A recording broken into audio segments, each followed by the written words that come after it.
একই রাতে একই সাথে নিখোঁজ বৌদি এবং ননদ। হ্যান্ডসাম ছেলেরা এরা পটা করে না, বৌদিকে একটা সিগন্যাল দেয়, কি তাই তো? বৌদিকে ভালোবাসতে শেখো, তাহলে তোমাদের কর্মজীবন মধুর হবে।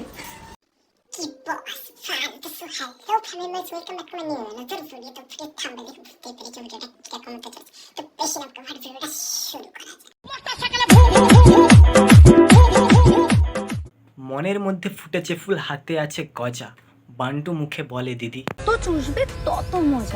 বাগান ভর্তি গোলাপ, তাতে একটা গাঁদা ফুল, ঘাস কাটার মেশিন দিয়ে কাটে, যত বড় বাড়ি বানাও রং চটে যাবে, আর রোস্টার কিং রোস্ট করলে গাঁড় চেটে যাবে। একই রাতে একই সাথে নিখোঁজ বৌদি এবং ননদ। লে পাড়া, বৌদি গেল তার সাথে ননদও পালিয়ে গেল। এবার শুনুন মূল কাহিনী।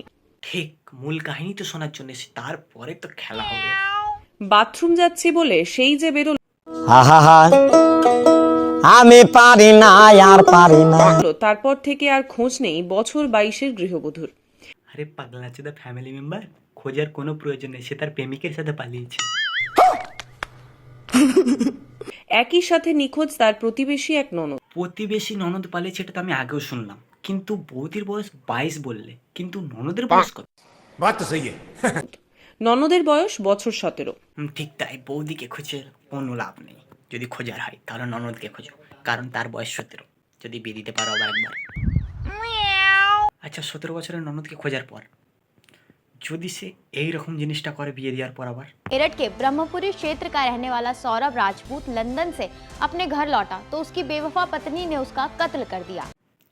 ধরো 17 বছরের মেয়েটাকে তোমরা খুঁজে পেলে, তাকে নিয়ে এসে একটা জায়গায় বিয়ে দিলে, সে যদি এইভাবেই তার স্বামী বাইরে থেকে আসার পর যদি এইভাবেই হত্যা করে দেয় আবার, তখন কি হবে?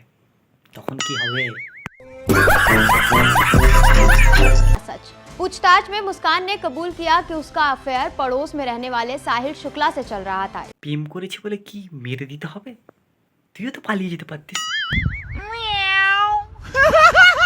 इसलिए उसने साहिल के साथ सौरभ की छाती पर चाकू से ताबड़तोड़ वार करके उसकी हत्या कर दी। একদম ছাতিতে মেরেছে যাতে আর বাঁচতে না পারে কোনোভাবে। उसके बाद शव को कई टुकड़ों में काटा, फिर सीमेंट और रेत से ड्रम में लाश को जमा दिया। फिलहाल पुलिस ने ड्रिल मशीन की मदद से ड्रम को काटकर सौरभ की लाश को बाहर निकाल लिया है। দেখো গাইস, মেয়েটার কীরকম বুদ্ধি।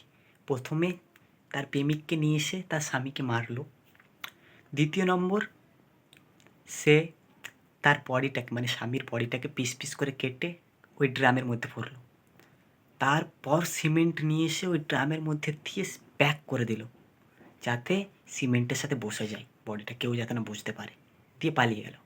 ঠিক আছে, এরপরে আবার এক প্রেমিক দেখো কি করে, স্ত্রীর নাক কামড়ে খেয়ে নিল স্বামী। আইলে ই আবার কিরকম প্রেম? স্বামী স্ত্রী কি প্রেম? প্রায় সময় একথা বলতো তার স্বামী, তোমার মুখটা খুব ভালো, নাকটা আরো সুন্দর।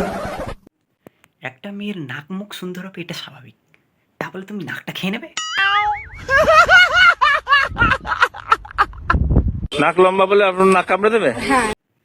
এইদিকে ননদ বৌদি পালিয়ে যাচ্ছে, আবার প্রেমিককে কেটে ড্রামে ভরে দিচ্ছে, আবার এইদিকে স্বামী নাক কামড়ে স্ত্রী খেয়ে নিচ্ছে, আবার এইদিকে এই বৌদি ছ্যাঁচড়াম করছে ইনস্টাগ্রামে। হ্যান্ডসাম ছেলেরা এই ঠিক বুঝলাম না, ওইখানে থাকে না ক্যান্সার ছেলেরা তোমার? উফ, তোমাদের কি মনে হয় ভিডিও করা খুব সোজা? দেখো ঘামছি। হ্যাঁ, ভিডিও করা মোটেও সহজ নয়, কিন্তু ঘামছো কেন? তোমার তো সবই খোলা। আমি বৌদি, তুমি দেও, সময় পেলে একটা মিস কল দিও। নাম্বারটা নোট করে রাখলাম, তোমাকে একদিন ইনভাইট করবো আমার বাড়িতে। আমাকে ইনভাইট করলে কিন্তু হাড় ছাড়া মাংস খাওয়াতে হবে। হাড়ওয়ালা মাংস কিন্তু আমি চিবাতে পারি না। তুমি যা খেতে চাইবে আমি তাই খাওয়াবো, কথা দিচ্ছি। বৌদিকে ভালোবাসতে শেখো, তাহলে তোমাদের কর্মজীবন মধুর হবে। এই বৌদির কথা যে শুনবে তার জীবন তাকে বলবে তু তো গাইস, ভিডিওটা এখানেই শেষ করলাম। ভালো লাগলে একটা লাইক, কমেন্ট আর শেয়ার। ঠিক আছে, সাপোর্ট চাই গাইস, তোমার ভিউ আসছে কিন্তু লাইক দিচ্ছ না কেন? লাইক দিচ্ছ না, একটা লাইক চাই। লাইক করো, আগে লাইক করো, তারপর পার্ট 2 লাগলে কমেন্ট করবে। ঠিক আছে, থ্যাঙ্কস ফর ওয়াচিং।